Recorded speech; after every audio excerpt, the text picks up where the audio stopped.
ಗೋಕಾಕ್ ತಾಲೂಕಿನ ಡುಮ್ಮುರಬಿನಹಟ್ಟಿಯ ವೀರಯೋಧ ಮಹಾಂತೇಶ ಹುಬ್ಬಳ್ಳಿ ಅನಾರೋಗ್ಯದಿಂದ ದೆಹಲಿಯ ಆಸ್ಪತ್ರೆಯಲ್ಲಿ ನಿಧನರಾದ ಸುದ್ದಿ ಕೇಳಿ ಮನಸ್ಸಿಗೆ ನೋವಾಯಿತು ಎಂದು ಸಚಿವೆ ಲಕ್ಷ್ಮೀ ಹೆಬ್ಬಾಳಕರ್ ಕಂಬನಿ ಮಿಡಿದರು.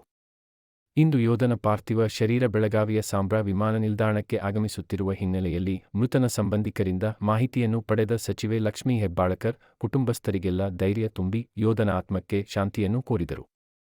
ನಮ್ಮ ಪ್ರೀತಂ ಟಿವಿಯಿಂದ ವೀರ ಯೋಧನಿಗೆ ಆತ್ಮಕ್ಕೆ ಶಾಂತಿಯನ್ನು ಕೊಡಲಿ ಎಂದು ದೇವರಲ್ಲಿ ಪ್ರಾರ್ಥಿಸುತ್ತಾ ಶೇರ್ ಮಾಡಿ, ಲೈಕ್ ಮಾಡಿ, ಸಬ್ಸ್ಕ್ರೈಬ್ ಆಗಿ. ಎಲ್ಲರಿಗೂ ಕೂಡ ನನ್ನ ನಮಸ್ಕಾರಗಳು.